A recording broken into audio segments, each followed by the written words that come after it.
रक्षा मंत्री राजनाथ सिंह ने आज सुबह लद्दाख में नियंत्रण रेखा के हालात पर तीनों सैन्य प्रमुखों और chief of defence staff general Bipin Rawat के साथ समीक्षा की। रक्षा मंत्री राजनाथ सिंह ने गलवान में भारतीय सैनिकों की शहादत को सलामी देते हुए अपने ट्वीट में लिखा, गलवान में सैनिकों की शहादत बहुत परेशान करने वाली और पीड़ादायी है। हमारे सैनिकों ने अपने कर्तव्य पथ पर अनुकरणीय शौर्य और वीरता का प्रदर्शन किया और भारतीय सेना की उच्च गौरवशाली परंपरा का पालन करते हुए अपने जीवन का बलिदान दिया है। साथ ही उन्होंने ये भी लिखा कि राष्ट्र उनकी बहादुरी और बलिदान को कभी नहीं भूलेगा। शहीद हुए सैनिकों के परिजनों के साथ मेरी संवेदनाएं हैं। राष्ट्र इस कठिन घड़ी में उनके साथ कंधे से कंधा मिलाकर खड़ा हुआ है।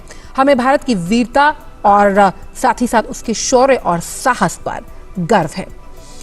वहीं पूर्वी लद्दाख के गलवान घाटी में सोमवार रात को चीनी सैनिकों के साथ हुई हिंसक झड़प में भारत के 20 जवान शहीद हो गए। सेना ने बयान जारी कर इसकी पुष्टि की है। सेना की तरफ से जारी बयान में कहा गया कि भारतीय और चीनी सैनिक गलवान क्षेत्र में पीछे हट चुके हैं, जहां वो पहले 15 और 16 जून 2020 की दरमियानी रात को भिड़ गए थे। 17 भारतीय सैनिक जो स्टैंड ऑफ लोकेशन पर ड्यूटी करते हुए गंभीर रूप से घायल हो गए थे और उच्च ऊंचाई वाले इलाके में 0 से कम तापमान में एक्सपोज हो गए थे, उनकी चोटों के कारण मौत हुई है, जिसके बाद इस झड़प में कुल मिलाकर 20 सैनिकों की मौत हुई। भारतीय सेना राष्ट्र की क्षेत्रीय अखंडता और संप्रभुता की रक्षा के लिए हमेशा से प्रतिबद्ध है। वहीं अगर एजेंसियों की बात की जाए तो उनके अनुसार सीमा पर झड़प में चीन के 43 सैनिकों की या तो फिर मौत हुई है या फिर वो गंभीर रूप से घायल हुए हैं।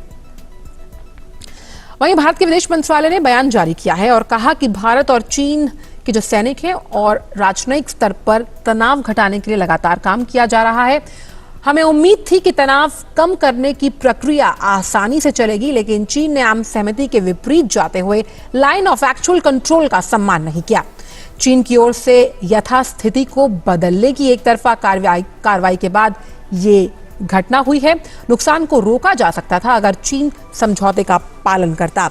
भारत की गतिविधियां हमेशा लाइन ऑफ एक्चुअल कंट्रोल के भारतीय सीमा के भीतर रहीं और हम चीन से भी ऐसी ही उम्मीद करते हैं।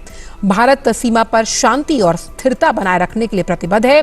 भारत की एकता और अखंडता बनाए रखने के लिए भी हम प्रतिबद्ध हैं।